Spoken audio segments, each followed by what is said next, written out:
ಹಚ್ಚ ಹಸಿರಿನಿಂದ ಕಂಗೊಳಿಸುತ್ತಿರುವ ಈ ಹಳ್ಳಿಗೆ ನಾನು ಒಂದು ತಿಂಗಳಿಂದ ಭೇಟಿ ನೀಡಿದ್ದೆ.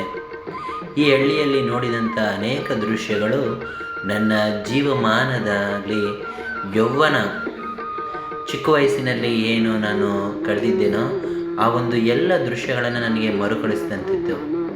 ಉದಾಹರಣೆಗೆ ಈ ಮನೆಯಾಗಿರ್ಬೋದು. ಈ ಮನೆ ಎಷ್ಟು ಮರದಿಂದ ಮಾಡಿರ್ತಾರೆ. ಸಣ್ಣದಾಗಿದೆ ಮನೆ, ಹೈಟ್ ತುಂಬಾ ಜಾಸ್ತಿ ಇಲ್ಲ. ಚಿಕ್ಕದಾದಂತಹ ಒಂದು ಮೆಟ್ಲು ಕೂಡ ಇದೆ.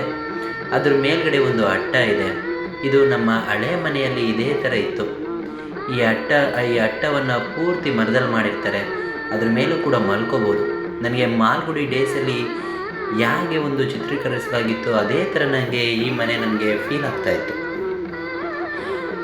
ಈ ಮನೆ ಸುತ್ತಮುತ್ತ ನಾವು ನೋಡ್ತಾ ಇರ್ಬೋದು. ಆ ಬಳ್ಳಿ ಏನಿತ್ತು, ಒಂದು ಕಳ್ಳಿ ಬಳ್ಳಿ, ಅದು ಕೂಡ ನಮ್ಮ ಹಳ್ಳಿ ಕಡೆ ತೋಟಗಳ ಸುತ್ತ ಆಗ್ತಾಯಿದ್ರು. ಮನೆಯನ್ನು ಇವರು ಮಾಡಿದ್ದಂಥದ್ದು ಒಂದು ಸ್ಟ್ರಕ್ಚರಲ್ ಇಂಜಿನಿಯರಿಂಗ್ ಆಸ್ಪೆಕ್ಟಲ್ಲಿ ನೋಡೋದಾದರೆ, ನಾವೇನು ಇವಾಗ ಟ್ರಸ್ ಅಂತೆಲ್ಲ ಕರಿತೀವಿ, ಆ ಒಂದು ಸ್ಟ್ರಕ್ಚರಲ್ ಇಂಜಿನಿಯರಿಂಗ್ ಒಂದು ಕಲೆ ಆಗಲೇ ಕೂಡ ಜನರಲ್ಲಿತ್ತು. ಇಲ್ಲಿ ನೋಡ್ಬೋದು, ಈ ಅಟ್ಟದ ಪಕ್ಕ ಇನ್ನೊಂದು ಸಣ್ಣ ಅಟ್ಟ ಇರುತ್ತೆ. ಅಲ್ಲಿ ಬೇಕಾದದ್ದಂಥ ಮೇನ್ಲಿ ನಾವು ಏನು ಕಾಯಿ ಎಲ್ಲ ಬೆಳಿತೀವಿ ಅದನ್ನು ಕೂಡ ಅಲ್ಲಿ ಇಟ್ಟಣಿಗೆ ಮಾಡಿರ್ತಾರೆ. ಇನ್ನು ಸರ್ವೇ ಸಾಮಾನ್ಯ ಏನಂತಂದರೆ, ನಮ್ಮ ಮನೆ ಯಾವುದೇ ಆಗಲಿ ಹಳ್ಳಿಗಳಲ್ಲಿ ಮನೆಯ ಮುಂದೆ ಸ್ವಲ್ಪ ಜಾಗದಲ್ಲಿ ಒಂದು ಕೈತೋಟವನ್ನು ಬೆಳೆಸಿರ್ತಾರೆ.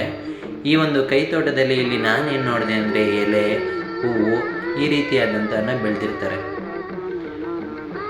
ಇವತ್ತು ಇಲ್ಲಿ ಜಾತ್ರೆಯ ಸಡಗರ ಅನಿಸುತ್ತೆ.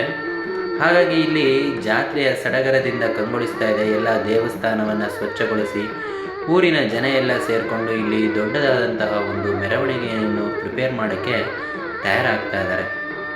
ರಾತ್ರಿಯ ಭೋಜನಕ್ಕೆ ಕೂಡ ಇಲ್ಲಿ ಊರಿನ ಜನಗಳೆಲ್ಲ ಬಂದ್ಬಿಟ್ಟು ಸೇರಿಕೊಂಡು ತರಕಾರಿಗಳನ್ನು ಹಚ್ತಾ ಇದ್ದಾರೆ. ಇದೊಂದು ವಿಶೇಷವಾದ ಕಲ್ಲನ್ನು ನೋಡಿದೆ. ದೇವರನ್ನು ಕೂರಿಸುವಂತಹ ಒಂದು ಜಾಗ ತುಂಬ ಪುರಾತನವಾದದ್ದು ಅಂತ ಹೇಳಿ ಹೇಳ್ತಾರೆ. ದೇವಸ್ಥಾನಕ್ಕೆ ಬಣ್ಣ ಎಲ್ಲ ಬಳಿದಿದ್ರು. ಸುತ್ತಮುತ್ತ ಹಳ್ಳಿ ಜನ ಎಲ್ಲರೂ ಸೇರಿ ಈ ಒಂದು ಹಬ್ಬವನ್ನು ಇಲ್ಲಿ ಪ್ರತಿ ವರ್ಷ ಆಚರಿಸ್ತಾರೆ ಅಂತೇಳಿ ನಾನು ಕೇಳ್ಪಟ್ಟೆ. ಪಕ್ಕದಲ್ಲೇ ಒಂದು ನಾಗಪ್ಪನ ದೇವಸ್ಥಾನವನ್ನು ಇತ್ತೀಚೆಗೆ ಕಟ್ಟಿರ್ತಾರೆ. ನೋಡಲು ತುಂಬ ಚೆನ್ನಾಗಿತ್ತು. ಮತ್ತು ಭೂತಪ್ಪನ ದೇವಸ್ಥಾನವೂ ಕೂಡ ಇತ್ತು. ಹಾಗೆ ನೋಡಿದೆ, ಇಲ್ಲಿ ಕನಕದಾಸರವರ ಒಂದು ದೇವಸ್ಥಾನವೂ ಕೂಡ ಇದೆ. ಈಶ್ವರ ದೇವಸ್ಥಾನವಿದೆ.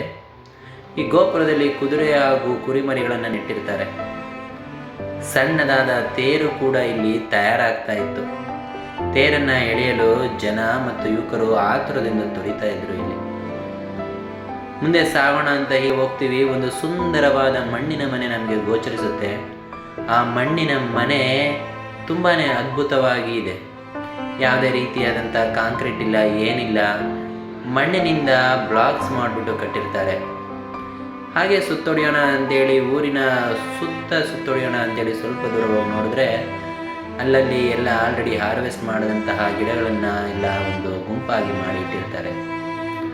ನಿಜವಾಗ್ಲೂ ಸುಂದರವಾದ ನಾನು ನೋಡಿದ್ದು ತುಂಬಾ ಚೆನ್ನಾಗಿತ್ತು ಅಂತ ಹೇಳ್ಬೋದು. ಹಾಗೆ ಮುಂದೆ ಸಾಗಿದಾಗ ನಮಗೆ ಕಂಡಿದ್ದು ಕಲ್ಯಾಣಿ.